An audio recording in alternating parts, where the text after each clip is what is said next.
Assalamualaikum warahmatullahi wabarakatuh. Saya Elvi Apulaningsih dengan NIM 22043007 Prodi Akuntansi. Di sini saya akan mempresentasikan materi hukum bisnis dan regulasi tentang perlindungan pekerja.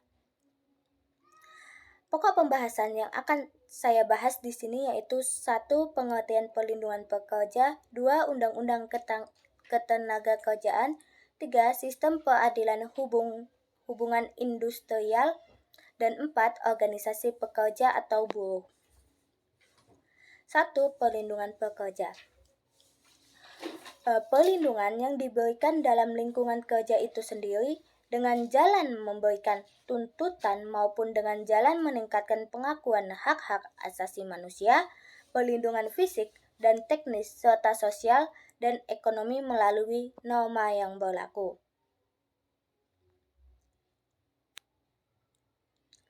Nah, Imam Supomo membagi perlindungan buruh ini menjadi 3 macam, yaitu 1.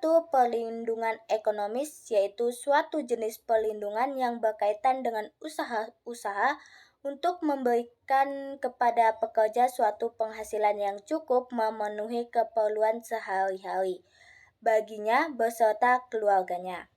Yang kedua, perlindungan sosial, yaitu suatu perlindungan yang berkaitan dengan usaha kemasyarakatan atau bisa disebut dengan kesehatan kerja.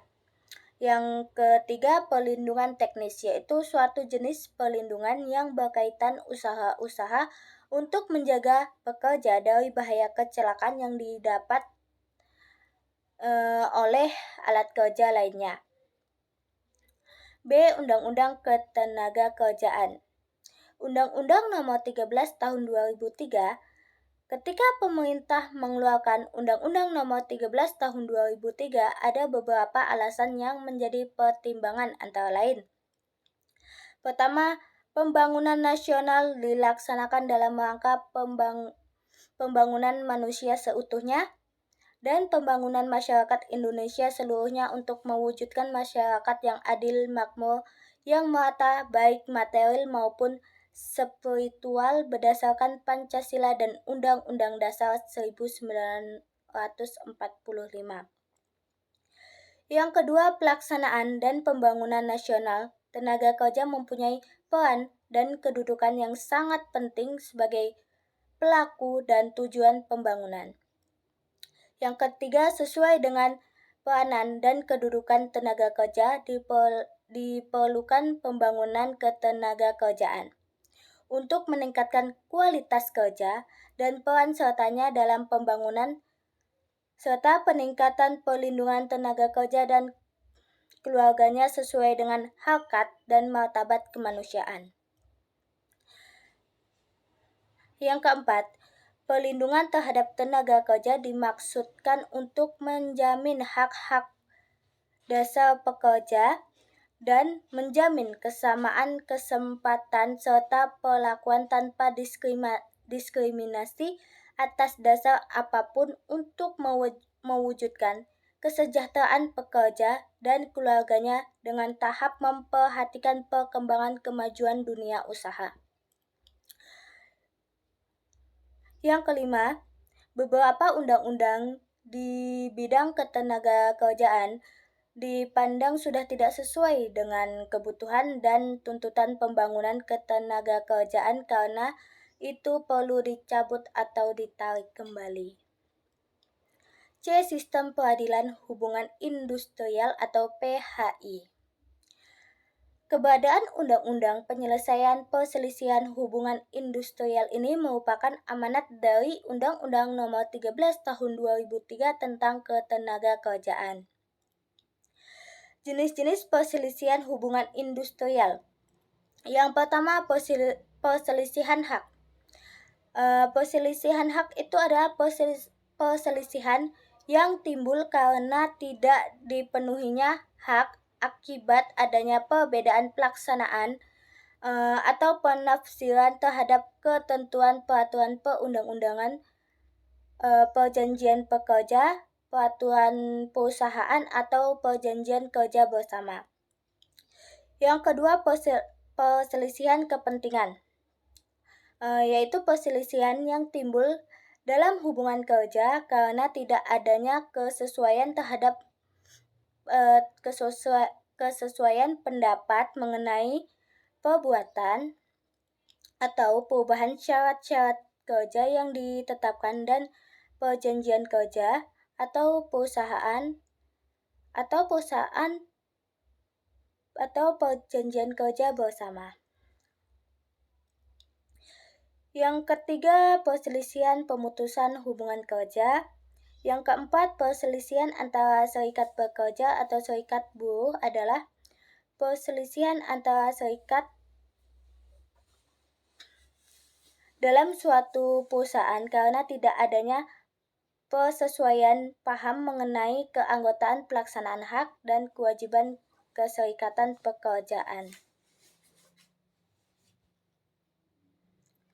Prosedur penyelesaian 1. Penyelesaian hubungan industrial di luar pengadilan bisa melalui bilarit adalah perundingan antara pekerja atau buruh atau serikat buruh dengan pengusaha untuk menyelesaikan permasalahan hubungan industrial. Yang kedua, mediasi adalah penyelesaian perselisihan antara serikat pekerja dalam satu perusahaan melalui musyawarah yang ditangani oleh seorang atau lebih mediator yang netral. Terus yang ketiga, konsiliasi adalah penyelesaian perselisihan antara serikat pekerja dalam satu perusahaan melalui musyawarah yang ditangani oleh satu orang atau lebih konsiliator yang netral. Dan yang terakhir, arbitrasi adalah penyelesaian perselisihan antar serikat pekerja atau serikat buruh hanya dalam satu perusahaan di luar pengadilan hubungan industrial melalui kesepakatan tertulis dan para pihak yang berselisih untuk menyerahkan penyelesaian perselisihan kepada arbiter yang putusannya mengikuti para pihak dan bersifat final. 2. Penyelesaian melalui pengadilan hubungan industrial. Pengadilan hubungan industrial adalah pengadilan khusus yang dibentuk di lingkungan pengadilan negeri yang berwenang memeriksa, mengadili, dan memberikan putusan sebagai upaya paksa terhadap perselisihan hubungan industrial. Tugas dan wewenang pengadilan hubungan industrial adalah tingkat pertama mengenai perselisihan hak, tingkat pertama dan terakhir mengenai perselisihan kepentingan, tingkat pertama mengenai perselisihan pemutusan hubungan kerja, tingkat pertama dan terakhir mengenai perselisihan antar serikat pekerja yang hanya dalam satu perusahaan. Penyelesaian perselisihan melalui Mahkamah Agung. Terus penyelesaian pemutusan hubungan kerja melalui kekuatan hukum tetap apabila permohonan kasus kepada Mahkamah Agung dalam waktu selambat-lambatnya 14 hari kerja terhitung bagi pihak yang hadir terhitung sejak putusan dibacakan oleh sidang majelis hakim, bagi pihak yang tidak hadir terhitung sejak tanggal menerima pemberitahuan putusan. 3. Alat bukti penyelesaian perselisihan. Pembuktian dapat diperlukan dari segi substansi perselisihan. Misalnya pembuktian bahwa pekerja melakukan kesalahan. Terus putusan sela. Dalam UU PPHI dikenal adanya putusan sela, putusan yang tidak menyangkut pokok perkara. Putusan sela dapat terjadi apabila dalam perselisihan tersebut terdapat perselisihan lainnya, sehingga perselisihan lainnya tersebut harus diberikan putusan sela. 5. Sanksi administrasi dan ketentuan pidana.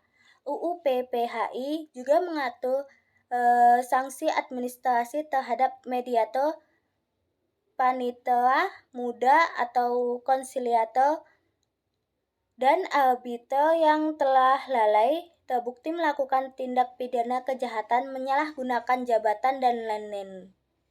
Sanksi pidana berupa barang siapa yang melanggar ketentuan dikenakan sanksi pidana kurungan paling singkat 1 bulan dan paling lama 6 bulan, atau denda paling sedikit 10 juta dan paling banyak 50 juta. D. Organisasi pekerja buruh. Yang pertama, organisasi pekerja atau buruh sebagai mitra pengusaha. Yang kedua, Undang-Undang Serikat Pekerja Buruh. Yang ketiga, strategi pemasaran, seperti adanya transparansi dan dari pengusaha dalam memberikan informasi yang utuh mengenai kinerja perusahaan, serta demokratisasi dalam kehidupan berorganisasi, dan terakhir menguatkan pekerja atau buruh sesuai dengan budaya perusahaan. Sekian presentasi dari saya. Semoga bermanfaat. Lebih dan kurang saya mohon maaf. Saya akhiri. Wassalamualaikum warahmatullahi wabarakatuh.